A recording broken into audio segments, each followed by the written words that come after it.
Okay, good.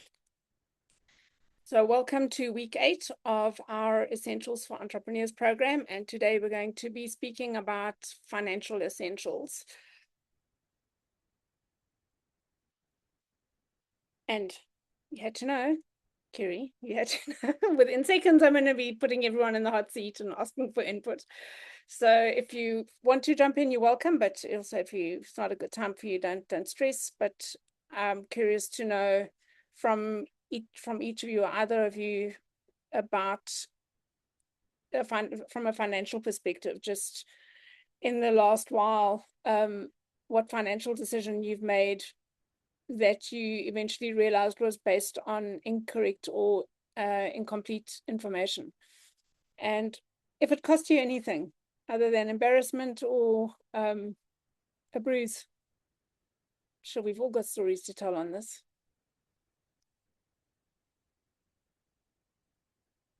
Please tell me, Sebi, as an accountant, you also make mistakes. Definitely, I do. I Yeah. think for me, I think it's a number of decisions that I've made. Thankfully, they even cost me they did cost me, of course, time and like few hundreds. But I think it's all about learning. So I think for me, it's just like being in business post-COVID, where things have changed in terms of the sales and marketing processes. Like I've been searching around, like joining these short courses or whatever on how to do business post-COVID and in the digital era. And some of them, honestly, you find out when you're inside that there's nothing here for me, and you've already paid for it. But I guess it is one of those things where it wastes your time and money, but it is part of learning as well. Absolutely. And I think that's something that's almost unavoidable. It's part of its general growth in human behavior. You start learning you start seeing patterns and getting better at identifying if something is going to be a good fit or not. Thank you for sharing that. Today's class we're going to be covering, it's going to be an unusual class. I'm not going into, it's not finance for non-finance people. It's not that kind of class. I have put together a collection of life lessons that I've gone through either myself or with my clients, where I've seen patterns and I've realized this is something that we tend to not be aware of, and it impacts our progress. And I've packaged them in one, try and squeeze it into 90 minutes.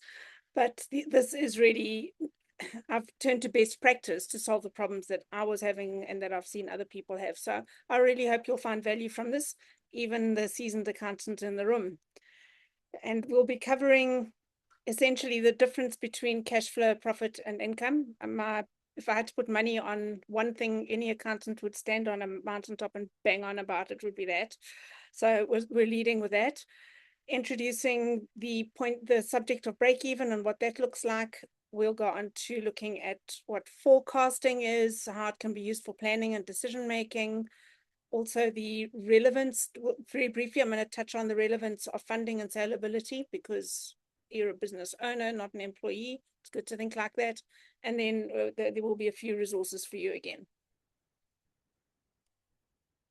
First of all, let's start with some reframing as far as our role with finance in the business. And I've given it a name, the involuntary CFO, because when we start our businesses, I don't think many of us think about ourselves as finance people or having to be finance people.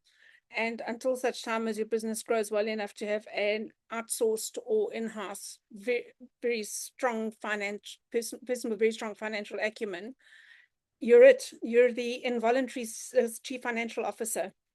And we don't have a choice, because from a fiduciary responsibility, I think it's fiduciary responsibility, am I right, Sebi, where we have a responsibility to know the company's numbers and understand what's going on with them. Pleading ignorance is not actually acceptable or condoned by the law. Hectic stuff. So yeah, CFO we are, whether we like it or not. Another thing to consider is that numbers are not somebody else's job. Even if you have a bookkeeper or an accountant and you have somebody who checks everything for you and does the legwork, the point is that it's the bottom line, those numbers and the accuracy of those numbers fall squarely on your shoulders, even if you delegate it out. That's how the law is framed. So what we'll be discussing today is it's not a heavy discussion, but some of these things are quite weighty and meaty and relevant. We realize, okay, it's more than just a vague interest or a curiosity. We really do need to know some fundamental things about the finances of a business. And then also just keep in mind that a founder who doesn't understand their numbers essentially is flying blind. You don't know if you're going to have money next month or not. It's just fingers crossed and off we go. So it's not a bookkeeping lesson today. It's more about how to use finances for decision making. And every concept we're going to go through today is about having the tools to make better choices. And I'll leave this slide with a question of, would you get on a plane with a pilot who had no instruments? And I'm sure you'll say no. And instruments in this case is a metaphor for the understanding the numbers, the dashboard, the financial dashboard and indicators for our business. Concepts that change everything as far as your understanding of the finances with a business owner hat on are what we'll be covering next. And I'm going to start here before I label what those particular things are, the concepts are. I'm going to speak about what we call a cash flow trap. And I think most business owners don't realize this concept until it happens to them. And then unfortunately, it's months or years of backpedaling to try and undo the damage. But the point of it is that you can have some pretty decent income. You can have profit on paper. So your financial statements and your monthly accounts can tell you that you've got profit on paper. But you can still fail if the cash isn't available when payments are due to your suppliers. So your monthly finance accounts are not they're historical. It's stuff that's already happened. And by keeping an eye on a finger on the pulse of cash flow is far more important and critical, because that is live and future looking, future focused. The three concepts that apply in this space is income, profit, and cash flow. I've already touched on those. And income then would be the money that has been invoiced or earned. It's on the books, but not in the bank yet necessarily. Profit is what is left after all the costs have been deducted from your income. And a business can be profitable on paper, but still run out of cash in the bank.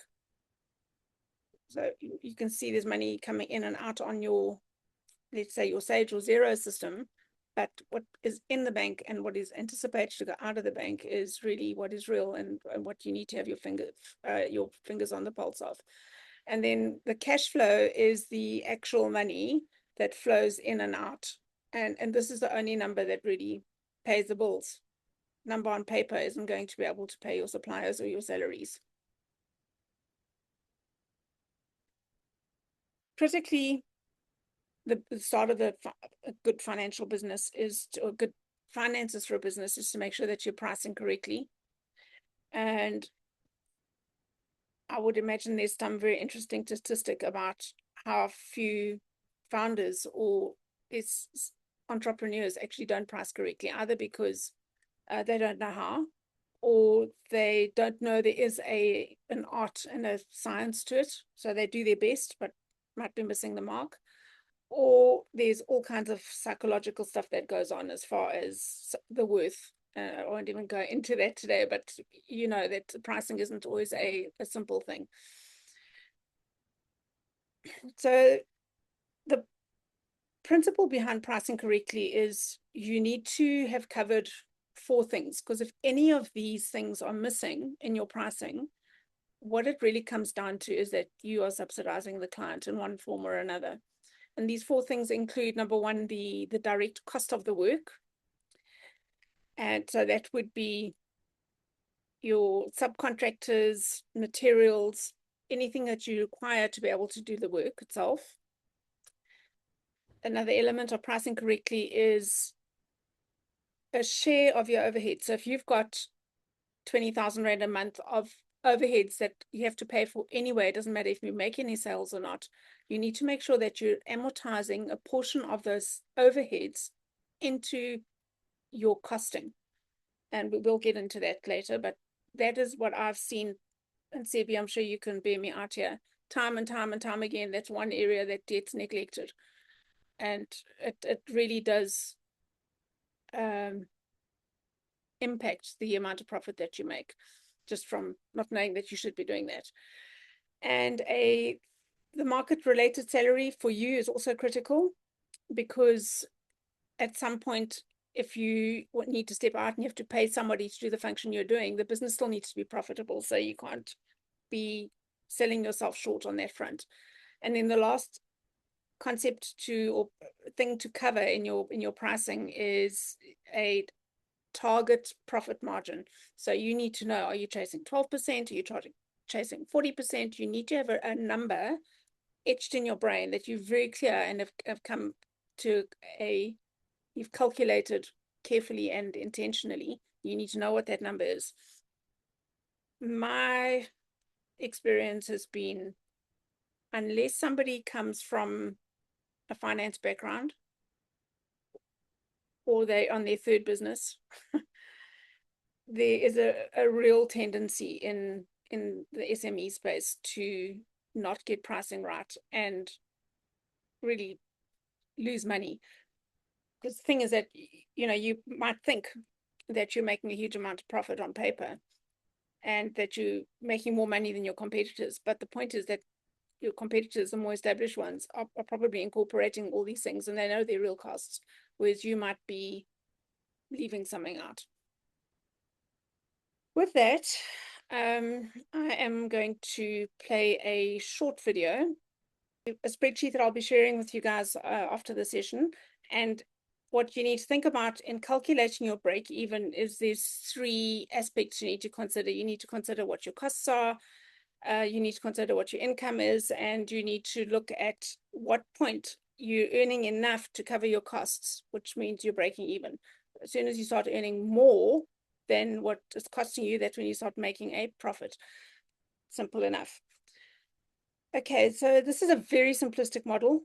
Just keep in mind that you might have 20 different products, and so you can't just price one thing, but it's about explaining a concept to you. I'm going to be using an example here. Let's just say of let's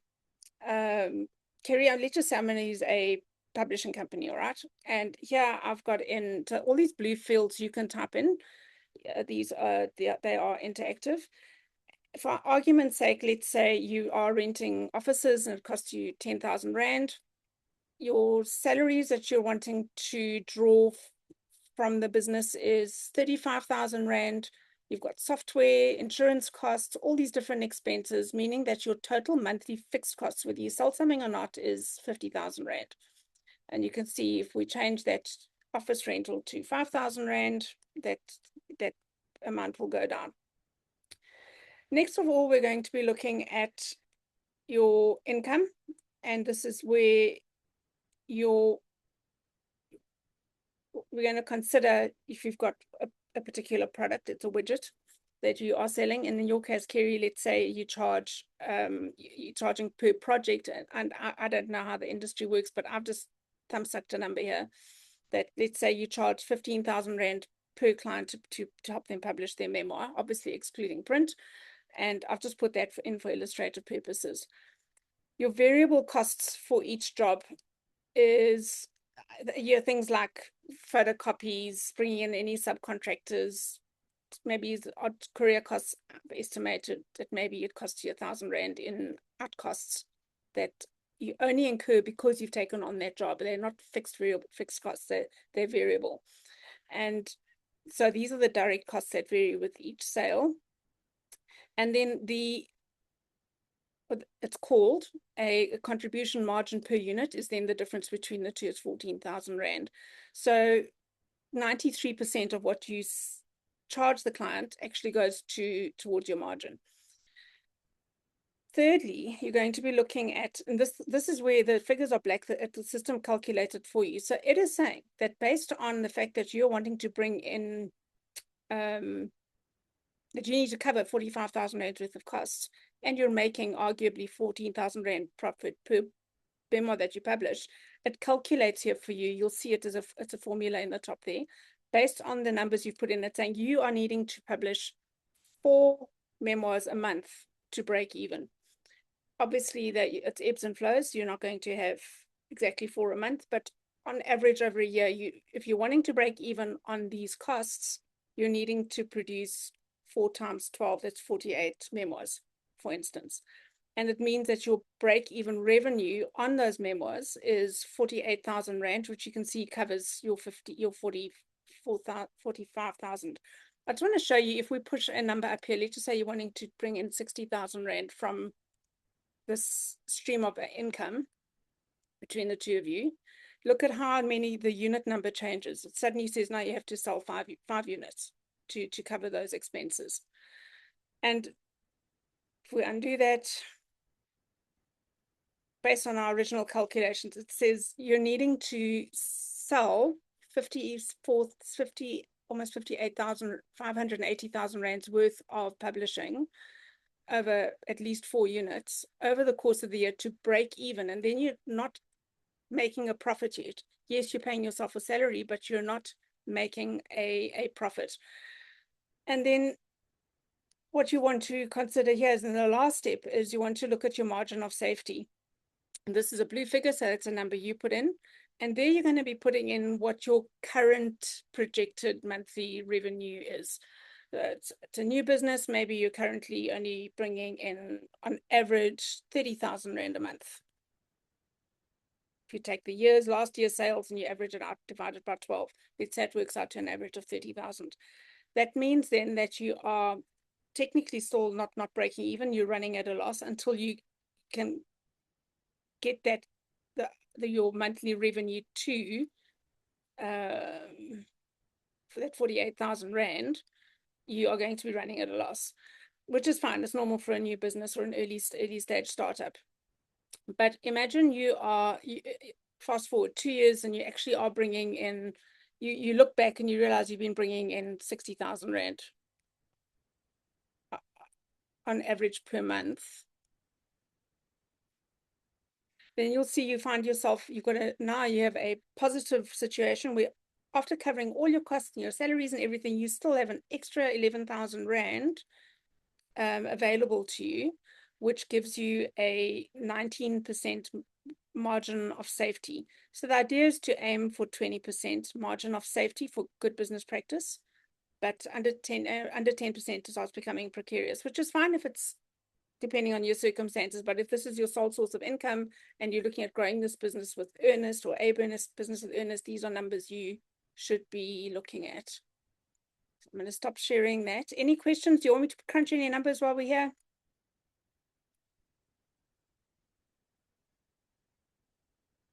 Okay, I'm going to just close that screen. No questions from me. Thanks. Okay, good. Thanks, Kerry. Let me just go back to my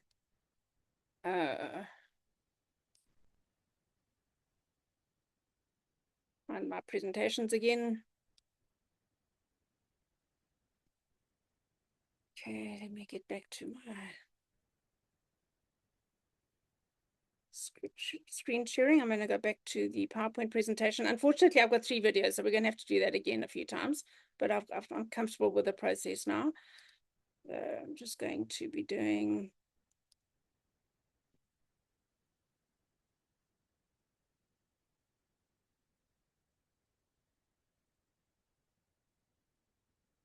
okay, got your slides back there.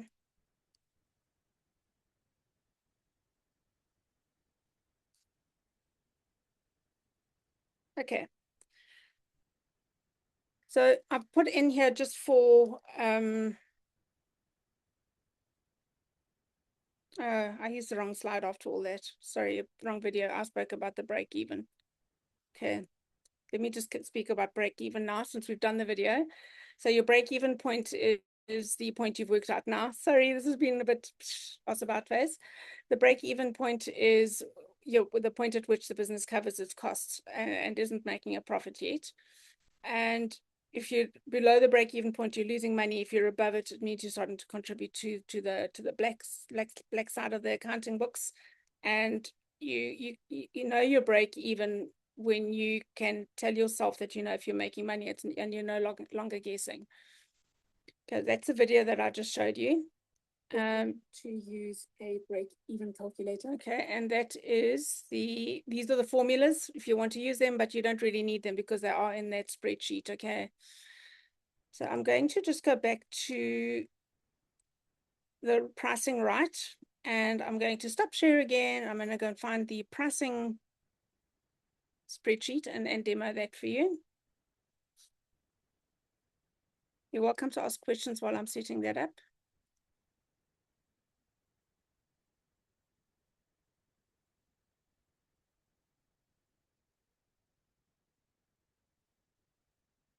Okay.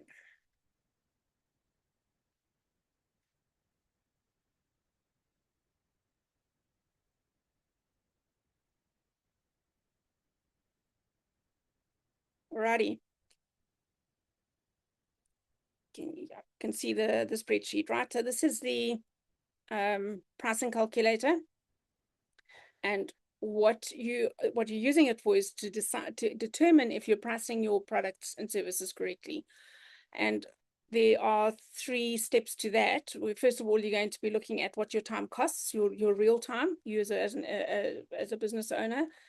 Then we're going to look at how to cost your price per project or service, which is slightly different to the exercise we've just done. You'll see now why. And then we'll do a sanity check at the end. So step 2, I'm going to run this through Sebi. This time I'm going to pick on an accountant in the room. And again, you'll have to forgive me if I have my numbers all wrong, but this is my best guess.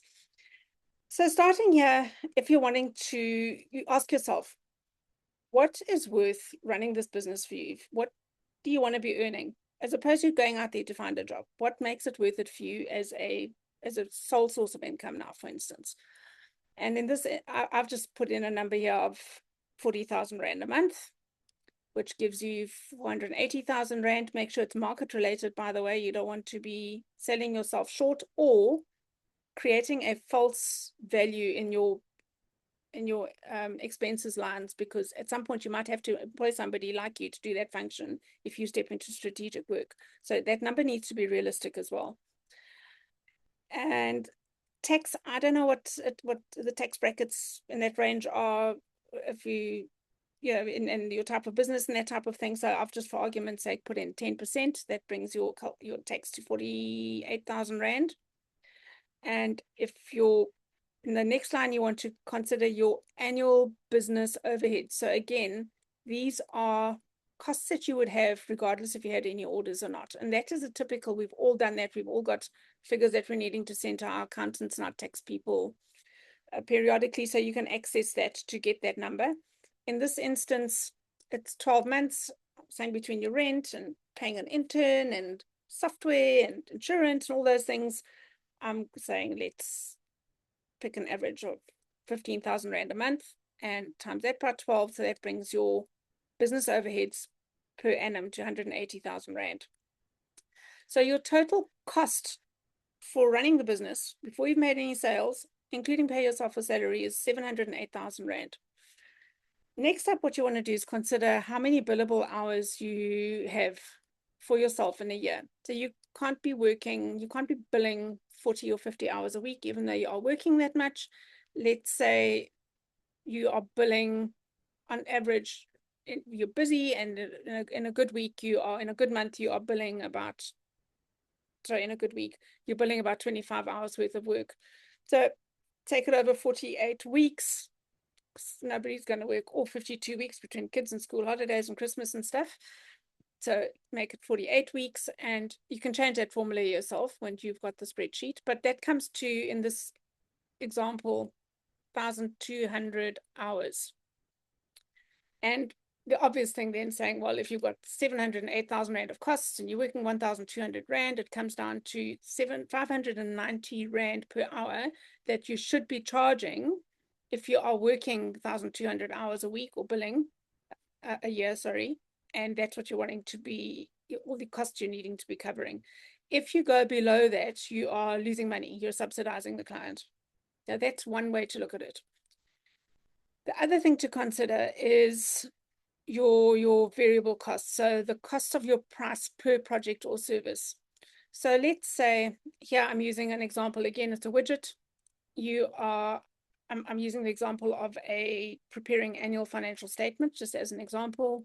I don't know how long it takes. I'm guessing 4 hours. So forgive me if I'm completely off the mark, but for illustrative purposes.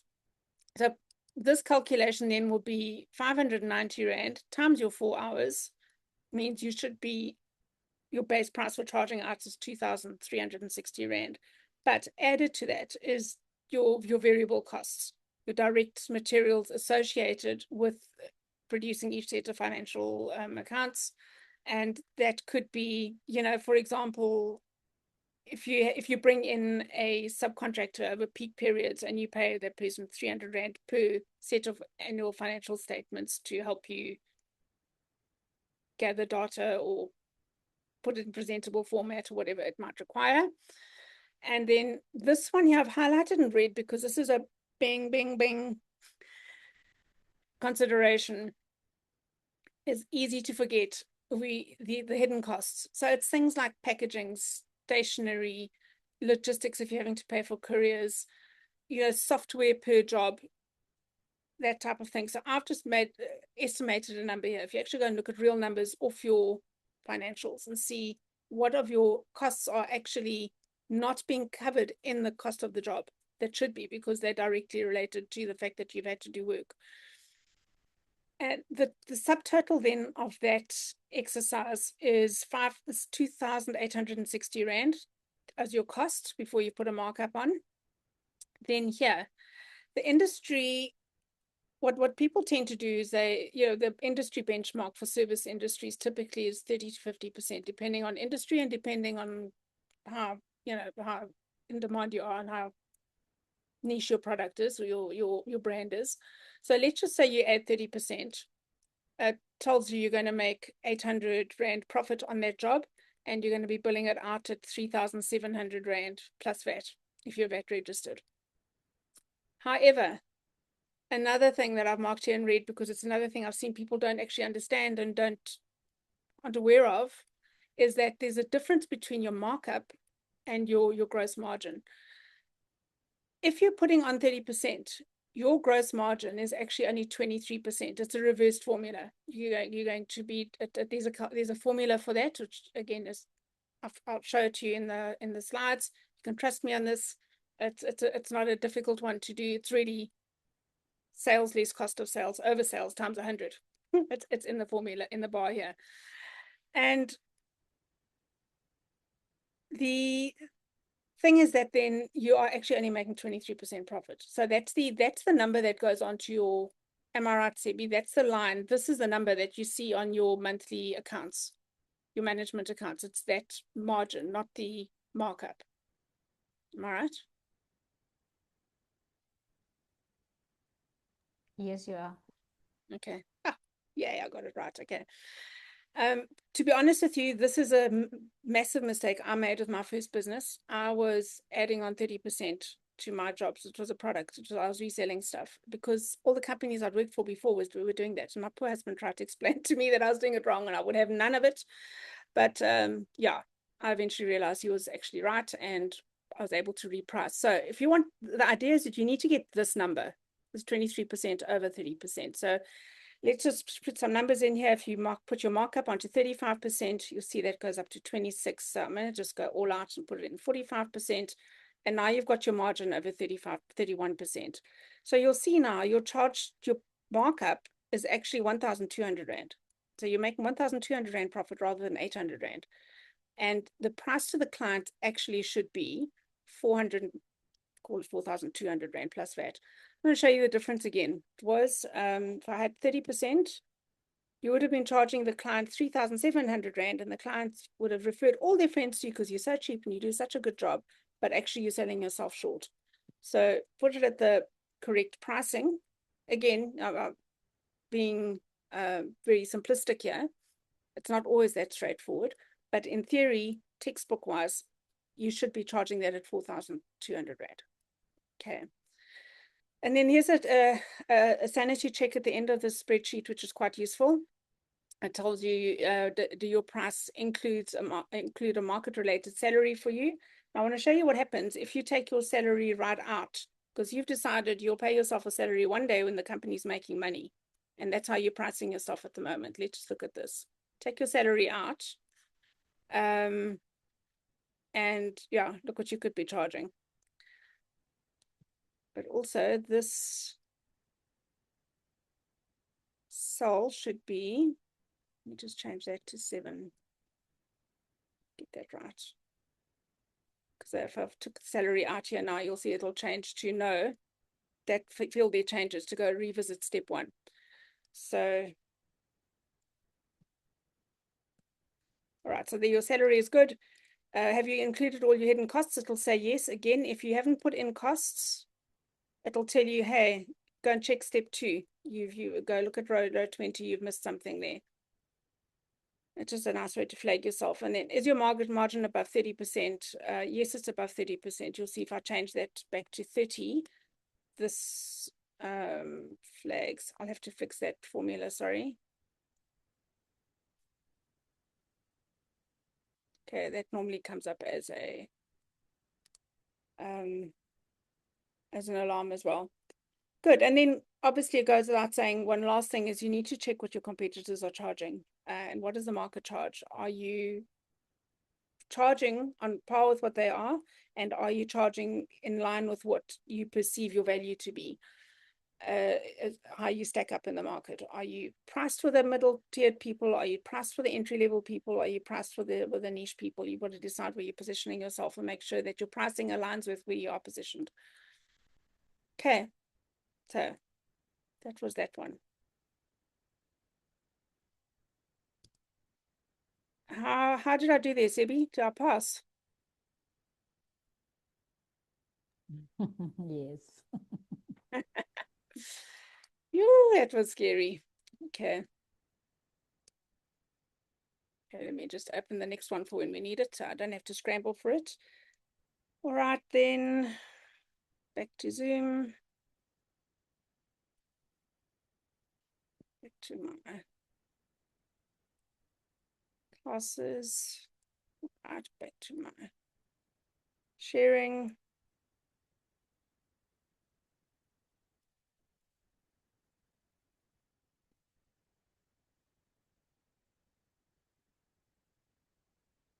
Be there now.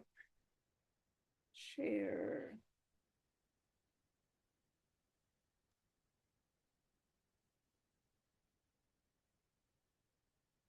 Okay, so we're back.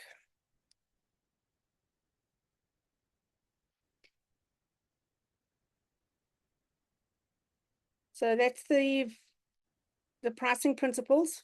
Have you covered the direct cost of work, share of your overhead, salary, etc.? And if you're not covering all of those, you effectively are subsidizing the client. We watched the video. I'm not going to show it again. And then here is the pricing formulas for anybody who's that way inclined. CB, I'm sure you can do that with your eyes closed. Most small businesses owners run into the woods when they see formulas, but I've put them here because it's the right thing to do. Break-even point we've discussed. And I'll go on to, those are the formulas for break-even. And then the next category, and you'll be pleased to know there's no video, but it's just a discussion point, is whether or not you're paying yourself properly. And here, it's not just the salary. I want you to think about, from an accounting point of view or a good business practice point of view, what else you need to be considering. Yes, there's your salary, which is the, rewarding yourself for the work that you've done every month. But also there are drawings. So if you started making a profit and you're drawing money from that profit to like dividends on your shares, if you want to call it that way, is you are entitled to that, and that's a type of payment that you can draw from the business. And keep in mind that that is not a substitute for salary. It's a reward for good business, like you would be if you had in a kind of company that gave bonuses for special achievements. That you can very well do that for yourself. In fact, you should be doing that for yourself, and it's aspirational to get your business to that point where you actually can. And then lastly, the loan account, which is the money that you put into the business initially, or that you keep topping it up with, because you've got a separate bank account for that, for the business. And if you can't pay your bills, you have to draw money from your own sources and put it into the business, and that becomes loan account.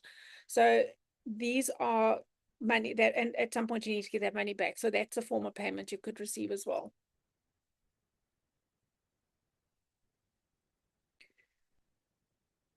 Just going back to pricing, you need to ask yourself, and it takes a while. Look, I'm not going to sugarcoat anything. It could take up to 5 years before a business is actually paying you a worthwhile salary.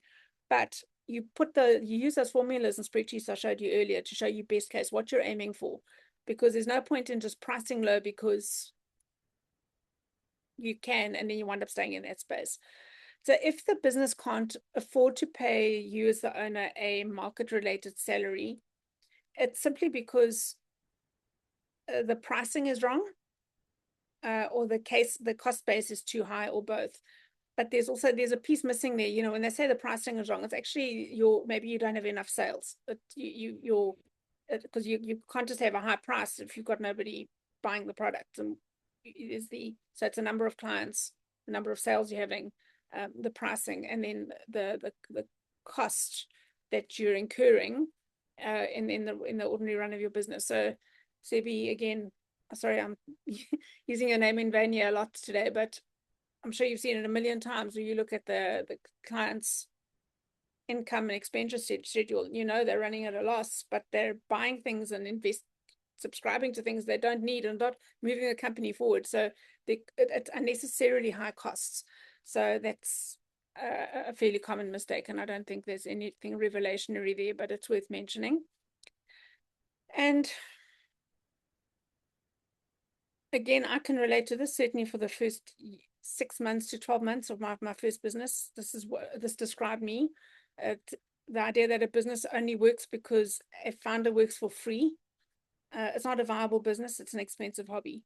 And that moment, that realization for me, when I'd been working my backside to the bone, and yes, the money was coming in. I'd look like I was making sales, but I wasn't paying myself a salary, and some of that money was evaporating, even though I was making good sales.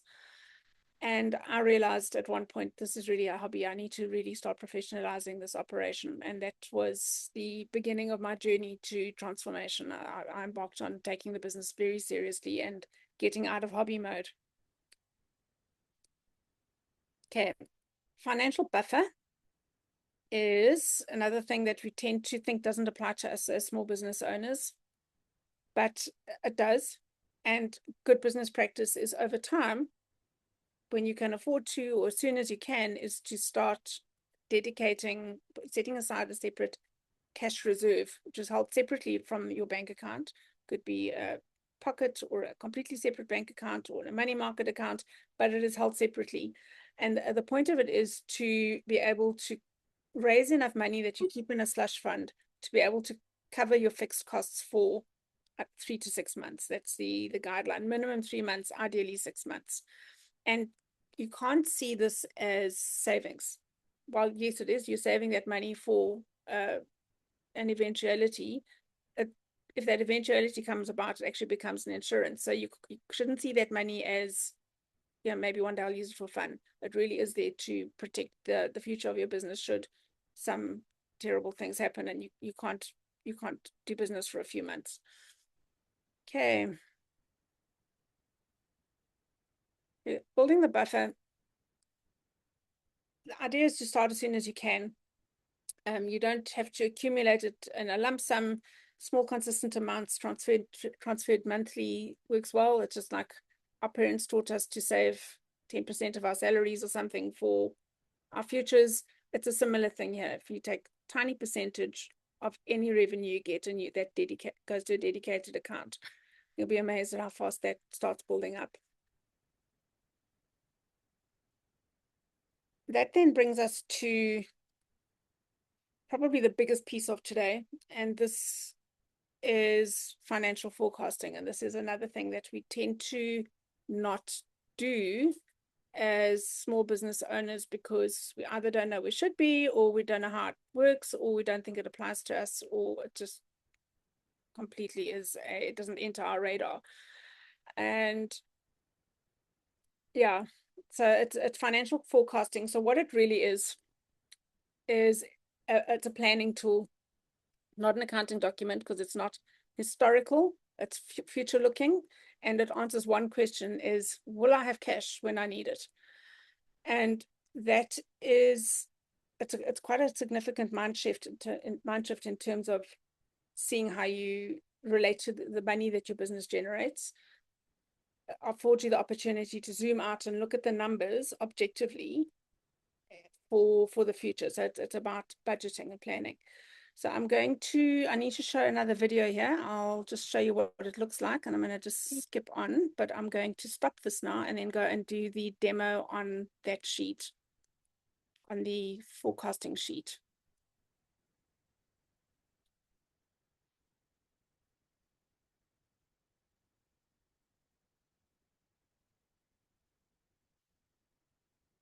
Share.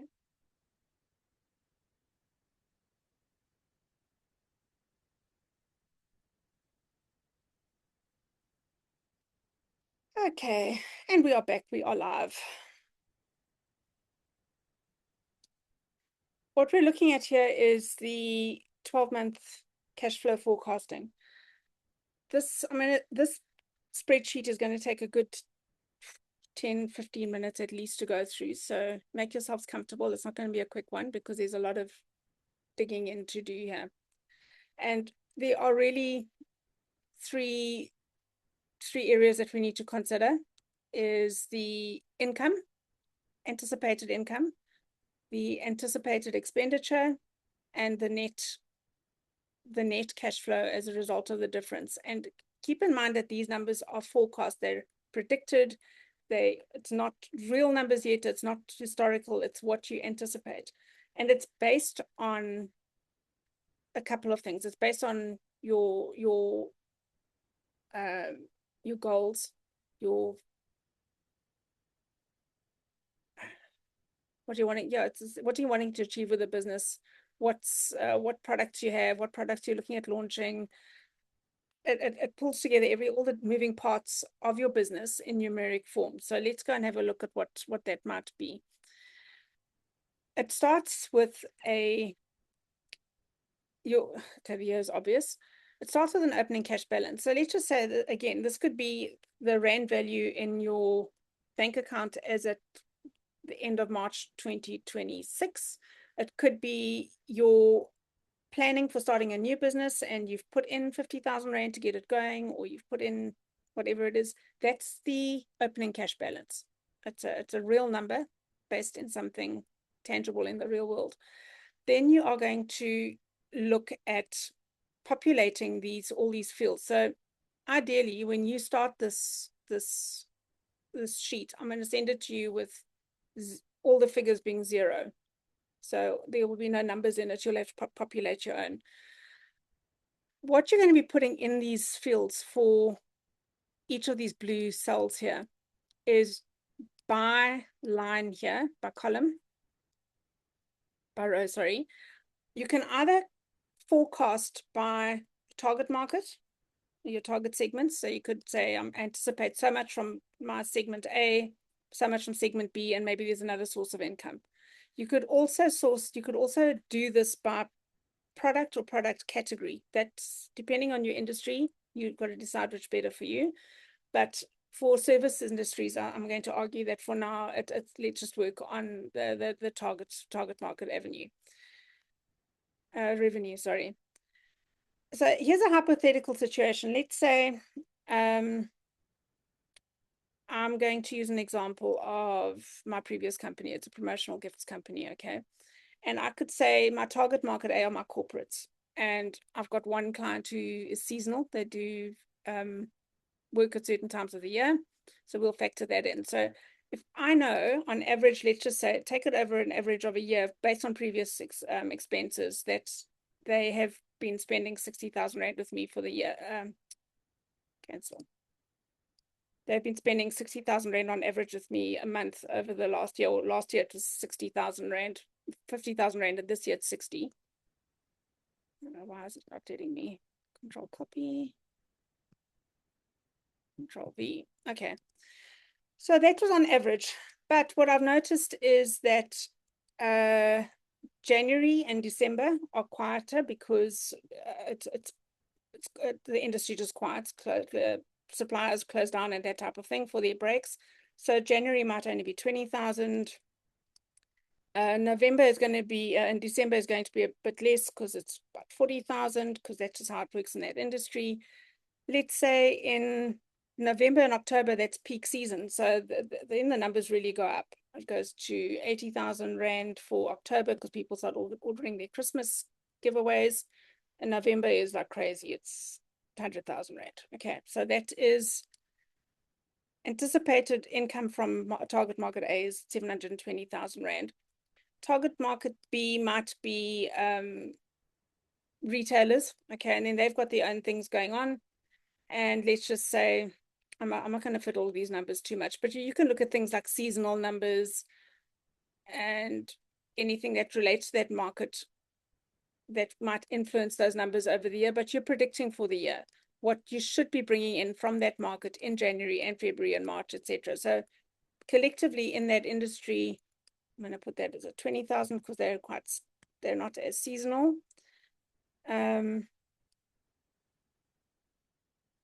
Yeah, let's just see where we can put an example of. Okay, and then this last one I'm going to use as a subscription thing. We have some clients that subscribe, they spend 1,000 Rand a month with us, and they are happy for us to use almost like a stokvel, build up their kitties and then do gifts for them during the year. So this then is product revenue. I've got 8 subscribers in January, probably only going to have 8 in February, but now I'm going to start advertising and putting money into it. And I'm going to ratchet these numbers up. I'm going to do a hard-on campaign to increase those numbers. So you can see those numbers are going to go up during the year. I'm just making numbers up here. And then we're going to hit a big one because that campaign went really well. And then we're going to sit on those numbers for a while and maybe lose 1 or 2. So you can see I'm just making things up here. Maybe that month we lost a few of them. Okay, so they're fairly realistic numbers. You see I'm making this very real.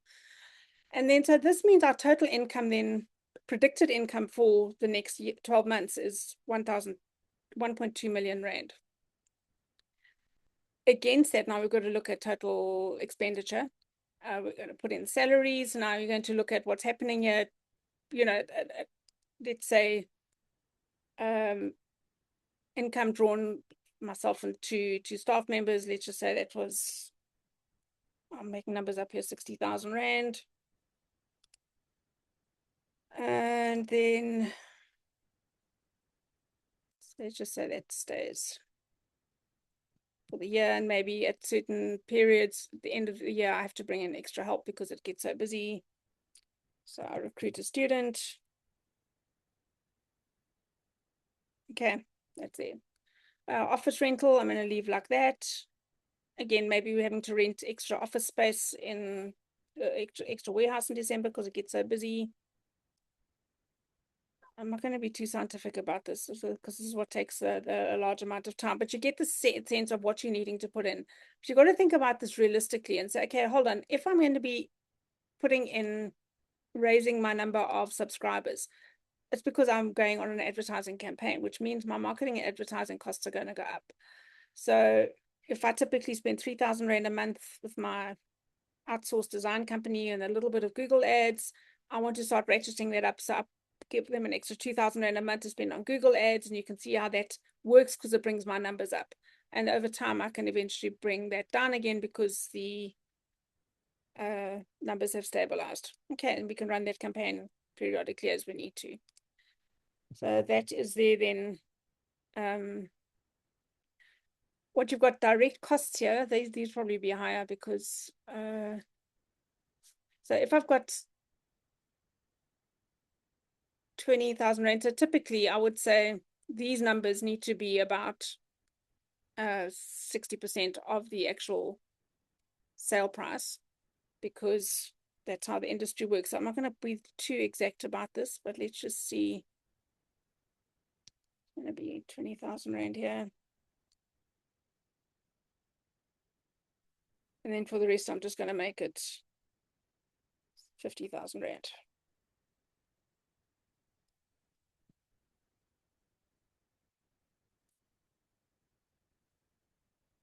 And there I've been paying myself back money that I've been putting into the business in the loan payment schedule.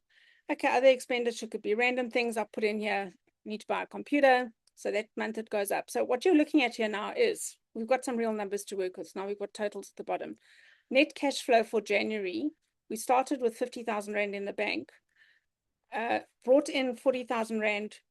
Well, no, not brought in, planning. I'm anticipating that January is I'm only going to bring 40,000 rand sales, but I'm going to have costs of 83,000 rand because I've got to pay for my supplier for the stuff that I ordered from them in December. So that means my net cash flow for January is I was up for 50,000 rand at the beginning of the month. Now I'm down 43,000 rand. So I have to say to myself, how am I going to pay salaries that month? It's an early warning system. Sorry, I lie. My net cash flow was, sorry, Sebi, don't laugh at me. So my net cash flow actually was, I made a loss of 43,000 rand, but I had 50,000 rand to start with. So I will have 7,000 rand at the end of January after paying salaries and everything. It's tight, it's very uncomfortable. And then you'll see every month we go through the similar numbers where I have a closing cash balance, which slowly goes up over the year because the business is getting stronger. I'm getting better clients. My campaigns are working, etc. So closing cash balance is going up during the course of the year. There's a bit of a dip here because I buy the computer. But on the whole, my closing cash balance for the year is 250,000 rand, where I started with 50,000 rand. So it's been a good business. 1.2 million rand income, million rand expenditure, and there you can see is the net cash flow was 197, but I had the 50 as well, so I've got the total of 247 there. And here, so that is how you can predict, you can forecast, so you can see when the lean months are. Let's just say that computer was actually going to be 50,000 rand because it was a hardcore machine. Now you see, for that month, I'm actually running negative. I'm going to be spending more than I'm bringing in. So I've got to make a plan. I've got to build a buffer to be able to carry that in advance because I can see it's coming. Okay, so that's how this cash flow forecast works. I've plugged in here because it's a nice place to keep it, the idea of the buffer that I spoke about earlier, where you're building a 3-month buffer. So this is a calculated formula. You'll see it's up there. It's C23 times 3. So that is, it's this number here. It's my total expenditure. My system is telling me if my total expenditure is sitting on 83,000 rand, keep in mind that these are fixed costs only. So I need to make sure that formula only covers fixed costs. But for argument's sake, we'll leave it here. That according to the system as it stands now, it's telling me I should be having, for a business like this, I should have 250,000 rand stashed away somewhere in time, over and above everything else, as a safety net in case stuff goes wrong. So I'm not having to dig into my own personal money to float the business again. And it'll tell you month on month how much you should be saving.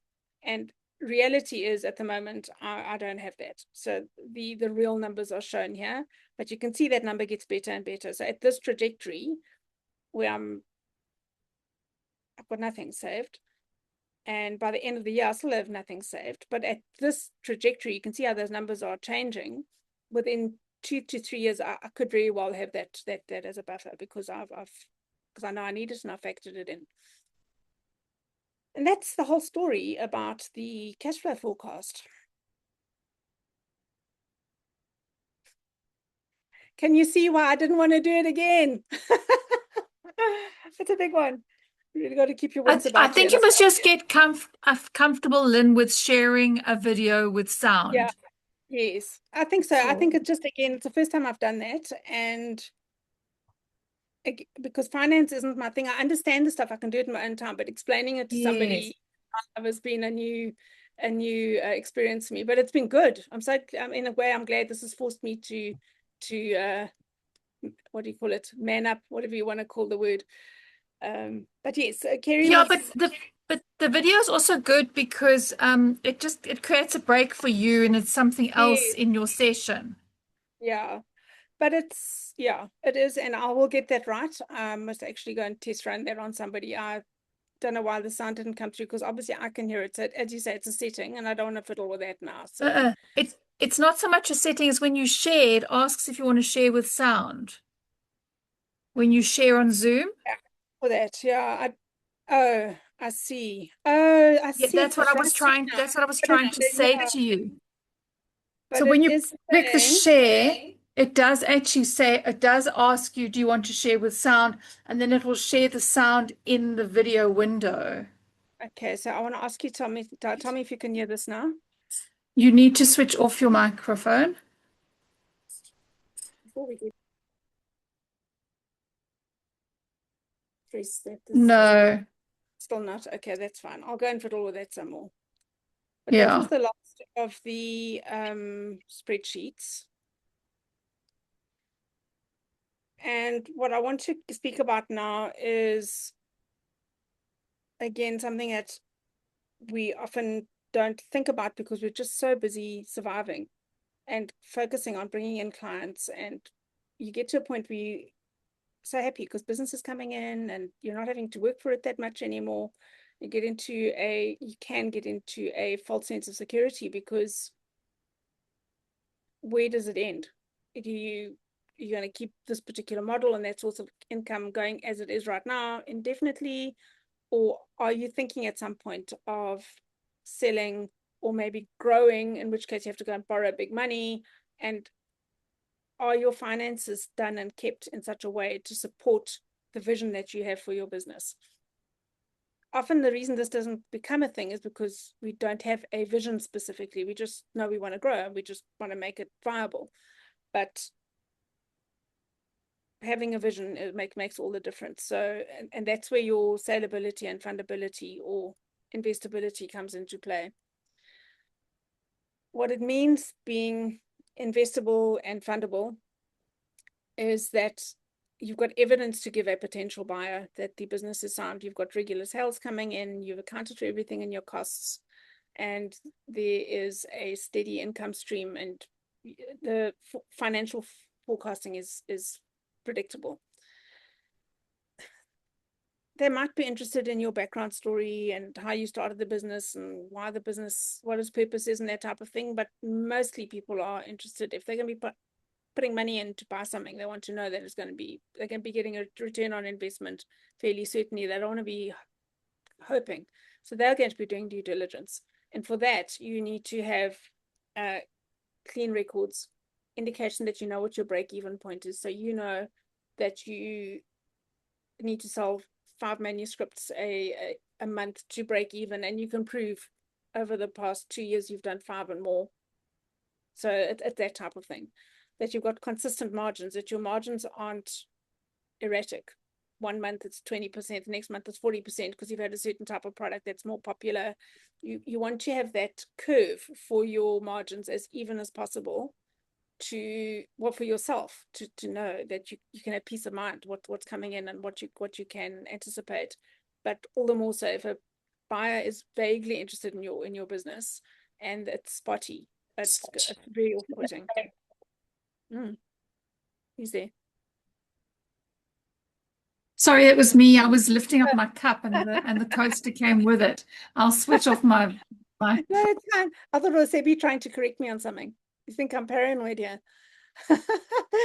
Okay, and then again, that you have a financial buffer that goes with the imagine if you can hand that financial buffer over to the business because you've built it up, how much more the business is worth. That's just something to consider. And So it's not just about good practice for yourself, but it's also about what makes your business investable and fundable in time. So it's about being forward looking. Starting to head for the end now. It's 3:10, so we're well on track. And looking at financial metrics, there are, I haven't put this at the end as last time. Previously I said these things you should be tracking. Have a nice day. I brought it up a little bit earlier today because they are so important. Sebi, you'll be pleased to know I did made sure that I had everything from your last email in. I did have it in. I was very proud of myself, but I double checked. And I just had one extra thing to track as well. So it goes without saying you want to be having your finger on the pulse for what your monthly income is, and then tracking it against what you had forecast. So it's budget versus actual. Knowing what your gross profit margin is, what you're targeting, and what the real numbers were retrospectively. And then also the cash flow position, and that you want to check weekly, that you are not, there's no nasty surprises coming. And your debtors days. So debtors days is how long it's taken for people to pay you. So if you have people, your client base is maybe on a 30 days or 60 days payment plan, you want to make sure that they are paying on time, that no one is falling behind, and that you can nip it in the bud if you are seeing trends of that. Different industries, different types of businesses have patterns for that. Some have it's normal to be on 60 days. For others, it's all cash up front. They don't have worries with debtors days because they don't deliver until they've been paid anyway. But debtors days is a tricky one. I worked with a client once who was an accounting firm. I might have told you this before. An accounting firm who had 3 months worth of income in their debtors, in their 90 days plus debtors. So he had clients that owed him money for over 3 months that was worth 3 times what his monthly income was. Massive backlog in collections there. So, and that's an accounting firm. It happens so easily. But if you're aware of that and you're tracking it, you can nip it in the bud earlier before it becomes a nightmare. And then obviously your reserves, the buffer position that we've spoken about. I will be sending you a metrics sheet for the finances as well to add to the other ones that you have. Heads up, Kerry, there's a question coming about today after the slide. But just to look backwards then and see what we covered today is distinguishing between your cash flow, profit, and income, understanding what a break-even point means and why it's important to know, forecasting for planning and decision making, the relevance of funding and saleability when it comes to your CFO role, and the resources I'll be sending through to you are those 3 Excel spreadsheets that you can use to your heart's desire. And then next week we will be going into operations, because you've now got systems for getting clients, converting them, managing your people, you understand your numbers. And what we need to do next week, which will be the last of our systems classes, is looking at how you deliver on the orders in a consistent way. Okay. And just before we go, we can have some conversation time. I've got nothing to do between now and 3:30, so you're welcome to stay as long as you like and hang out. Or if you want to dash after this, that's also fine. But in parting, if I can ask you to either drop in the chat or share with your mic on from what we've discussed today, what has become apparent to you that your biggest financial blind spot is, and what you think you can possibly do about that. So for me, it's I don't think it's necessarily a blind spot, but I think it's a big unknown factor. So we don't know at the end of the day how many books will sell, because because if we distribute the books for the author, we charge a distribution amount, which then, anyway. So yeah, so it's like we can't build our business on wondering what that is. We have to actually build our business on income. And we had a discussion about this 2 weeks ago. We don't actually charge enough. And we don't charge all of the components that we should charge. And both of us are too nice. And so we have to address it. So it's not really a blind spot, it's a known thing, but it will hamper us in the future. Yeah, thank you for sharing that, because it's so normal. We all feel, we have skills and abilities, and we almost feel bad for charging people because we have them. But there's a time and a place to charge less. But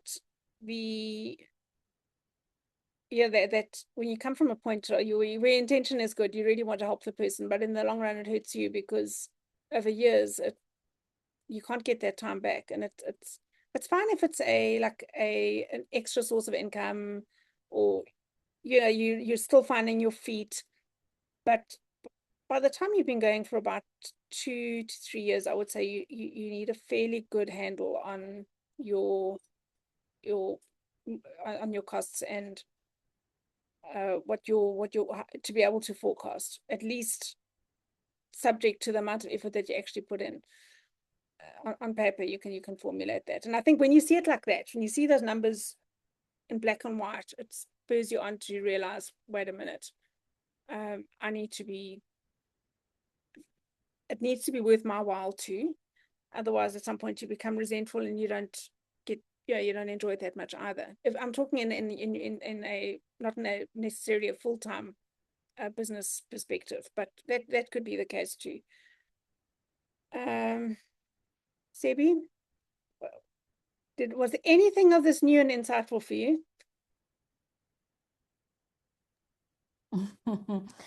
Why are you asking me a question that is not here? You're an accountant. It's like you coming to do a strategy session with me. It's like you just, anyway. This was my angle. I'd love to hear your critique on this take of finance for small business. No critique at all. It was spot on. Actually, I also have a takeaway for me as well, even though like from my last week's newsletter, I did like share some of the key things to be tracked, key numbers to be tracked. However, what I enjoyed most, or like something that I have to go back into, it's on the pricing now. That on the pricing calculator, okay, I do have my price, which I am comfortable with, especially with the hours, like hourly rate and all of that. However, one thing that I haven't done, which I have to do coming from this session now, it is to calculate my yearly hours, and then bring that back now to like monthly. What does that look like? I do have like my overall costs that need to be covered and all of that, and the revenue, cash flow, but I haven't checked it against the hours, which I guess that's something that I noted, that is something that I haven't been doing literally from the first session. I think the first session, for this. It ties back to those time sheets. Yeah, to the time. Yeah, to the time. Yes. So basically, I need to say how many are my annual hours, and then bring back to monthly, and then to weekly, and then be able to split accordingly now. Yeah, good. Well, I'm glad that was helpful for you. And that is the end of the slides. So I'm going to stop sharing there. Is there anything anyone wanted to see again? I can always share it again, but otherwise that's the end of the class as it was recorded. So I'm just going to stop the recording.